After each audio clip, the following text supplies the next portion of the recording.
You're going to attract the eyesight or the attention of the people. That's why he mentioned here, he say, وَيُلْحَقُ بِالطِّيبِ, and join to the perfume or the smell good, مَا كَانَ بِمَعْنَاهُ, and whatever takes, is at the same level. طيب. And as he mentioned, كَحُسْنِ الْمَلَابِسِ, right? As like the likes of the what? The good clothing, or meaning the attractive clothing. Not the good clothing, but the attractive clothing. The attractive clothing. He say, but rather, he say that the perfume or the attractive clothing, he say it is that which wal-iyadhu billah is of zina. It is what is called of zina, meaning it is something that you are beautifying yourself. And for the woman to go to the masjid beautifying herself, he say haramun alayha dhalika. That is something that is haram upon her. He say وَوَجَبَ مَنْعُهَا مِنَ الْخُرُوجِ. Upon that, then it will be haram. It will be haram to let her go. Meaning it will be an obligation to prevent her from going. If there is any type of fitna that the wife will bring to the masjid or go into the masjid, or the daughter that she will bring or go into the masjid, then on that point on, it will be an obligation to what? To prevent her from going to the masjid. So it will be an obligation, منعها من الخروج. وفي صحيح Muslim, and also on the hadith that is found in Sahih Muslim, barakallahu fikum, the hadith of Abu Hurairah radiyallahu anhu. He mentioned, the Messenger alayhi salatu wasalam, أيهما امرأة, any of you women, asabat, that came or that has بخور, with ببخور or بخور, with the bakhur, whomsoever has bakhur in them, he say فلا تشهدنا معنا العشاء الآخرة. He say let none of them from those of the woman that has bakhur in them to witness the Salatul Isha with us. If you have any fragrance of bakhur, or you have the incense of bakhur in you, that you are not to be coming to the masjid and pray the salah with the congregation. Why? Because of that which could be taken from the issues of fitna in regard to the men, or other, even from the females, wal-iyadhu billah. So inshallah ta'ala will suffice ourselves with this, until there are many other points that, alhamdulillah, in regard to the woman wanting to come to the masjid, she has to be decent, to have decency, she have to have ihtiyat, right? As the Shaykh mentioned, he say, وَالْتَلَازِمْ وَالْإِحْطِيَاتِ الَّتِي تُبْعِدُهَا عَنِ الْفِتْنَةِ وَتُحْفَظُهَا لَهَا كِرَامَتُهَا. He say that to be cautious and also to be upholding to her dignity. And this is something that, alhamdulillah, the woman leaving the house, she has to have. وَصَلَّى اللَّهُ وَسَلَّمَ عَلَى مُحَمَّدٍ وَعَلَى آلِهِ وَصَحْبِهِ أَجْمَعِينَ. If there was anything to be rectified, may Allah rectify it. I will need my glasses. In this woman, a woman to have a job, going to the job, if she asks the husband, I'm going to my job, without... Naam, he say, okay, how about if the woman has a job? Number one, if she has to have a job. For instance, let's say it is a single woman, a single sister. Let's say she, alhamdulillah, a mother of 2 or 3, whatnot, that she need a job, because there is nobody maintaining her. Alhamdulillah, she has to have a job in that sense. طيب. But if it is somebody that doesn't have the need for the job, طيب, that's number one. Number two, that the job site, it is not conducive. Now you got to look at the job, whether the job is permissible or not. If the job is permissible in itself, now you got to look at the other factors that are around the job. Is there any interaction with the other gender? Right? Is it free? Is there any free mixing with the other gender? If it is such, then alhamdulillah, it is for her to refrain from that. And as long as alhamdulillah you got the man going, alhamdulillah, getting a job and mashallah providing, and you be patient with the best that he has. So alhamdulillah, you put your trust in Allah for that which alhamdulillah you don't think it is falling through properly.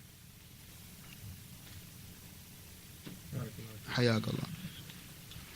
In our culture, we have this when cultural gatherings are taken, we tend to dress really fancy, and then we let our spouses dress really fancy also, whereby sometimes it's free mixing, and we used to gather and go with them into those gatherings. Should that be permissible to do?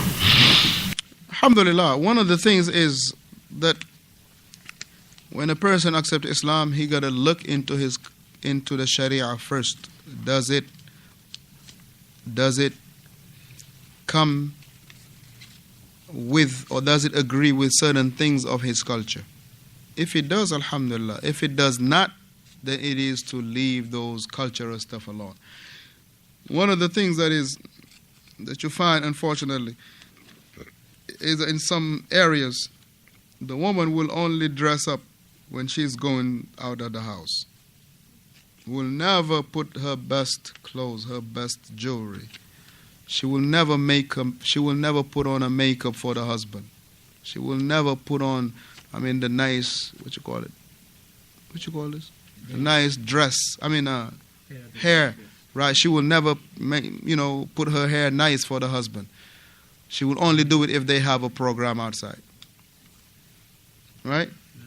She will only do it when they have a program outside. She will bring the fancy jewelry, the expensive clothes.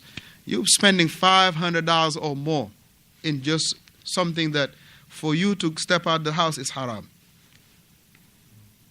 You're buying thousands of dollars of jewelry. Right?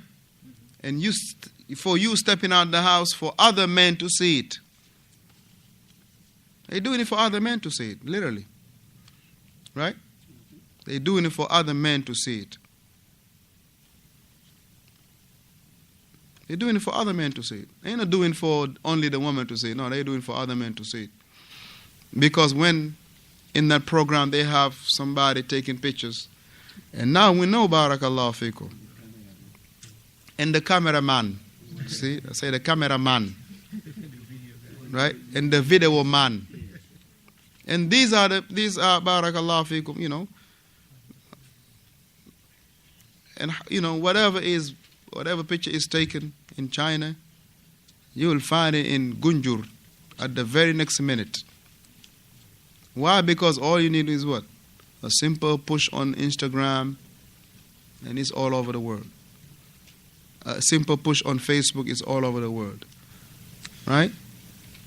Now you have your wife looking all beautiful, all fancy, and every man is saying, wow, subhanallah, that's a nice woman right here. No, but I'm saying, listen, you got to be real though. She's beautiful. Who's that? Is she married? Somebody might be next to you saying, oh, man, subhanallah, is this sister married? No, she told you about your wife. Whose fault is it? That's not his fault. Yeah, you can admonish the brother, but that's not his fault. He's a human being. He sees something he like. It happened to be your wife. That's why, barakallahu feekum, alhamdulillah. And this is a fight that we have to fight. I'm saying a fight meaning a struggle that we got to put forth to make sure, listen, this is not going down in here. Alhamdulillah, of course, with hikmah. Of course, with, gentleness, knowledge, first and foremost. Educating. That's why it is important to educate our girls. Believe me, educating our girls, right? By way of educating our girls, we can educate those wives that they don't want to learn. Educating our girls can get us a door to educate our wives or the woman that doesn't want to learn. Because alhamdulillah, if we educate our girls, telling them what to do, what not to do, where to go, where not to go, how to dress, how not to dress, don't go to this place. If everybody going, let's go. Me and you going Me and you go into the masjid. Me and you go into, alhamdulillah, a place that is permissible. If they want to go, and I say no, but they can't, no, this is not pleasing to Allah. I'm very sure one day the girl will say, you know what, Mama, you should not be going to these places. I mean, it's a fitna. It's a big fitna. Women won't be putting on their best clothes. They have expensive clothes, expensive dress. They won't put it until there is a program outside. Somebody got it married, somebody got a baby. Now they got to go show how beautiful they are to somebody else. And they want to be all sorry, right? If somebody else look beautiful and the man take a second wife. But you are beautiful outside, not in the inside. حياك الله وصلى الله وسلم على محمد وعلى آله وصحبه أجمعين.